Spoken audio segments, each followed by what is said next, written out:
এক লাফে পার হওয়া যায় যে নদী। পৃথিবীর সবচেয়ে সরু নদী হিসেবে অফিসিয়াল স্বীকৃতি আছে যার। বলছি মঙ্গোলিয়া অঞ্চলের হুয়ালাই নদীর কথা। এর গড় প্রস্থ 15 সেন্টিমিটার, সবচেয়ে সরু পয়েন্টটিও মাত্র 4 সেন্টিমিটার চওড়া।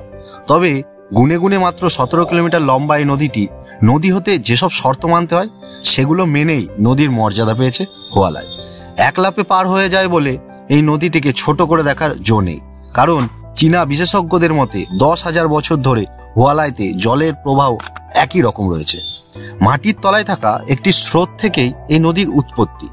এরপর থেকে কখনো এর প্রবাহ বাধাপ্রাপ্ত হয়নি, নদীর জল শুকিয়েও যায়নি। নদীটি এঁকে বেঁকে গিয়ে পড়েছে দালাই নূর লেকে। সারা বছর হুয়ালাইতে জলের স্রোত থাকে।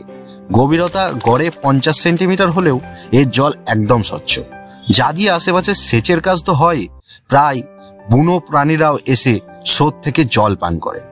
হুয়ালাইতে নদীর আকৃতি অত্যন্ত আঁকাবাঁকা এবং একটি তৃণভূমির মাঝখান দিয়ে বয়ে গেছে বলে যা একে আশ্চর্যজনকভাবে একটি প্রাকৃতিক শিল্পের মতো করে তুলে ধরেছে। সরু এবং অদ্ভুত আকৃতির জন্য নদীটিতে পর্যটকদের অন্যতম আকর্ষণ। হুয়ালাই নদী পৃথিবীর একটি অদ্ভুত সৃষ্টির উদাহরণ। এর সৌন্দর্য এবং বৈশিষ্ট্য একে চীনের নয়, পুরো পৃথিবীর একটি প্রাকৃতিক আশ্চর্য হিসেবে পরিচিত করেছে। এরকম নলেজেবল ভিডিও বাংলায় পেতে আমাদের চ্যানেলটিকে সাবস্ক্রাইব করুন এবং যারা ফেসবুক থেকে দেখছেন পেজটিকে লাইক ও ফলো করে আমাদের পাশে থাকুন। ধন্যবাদ।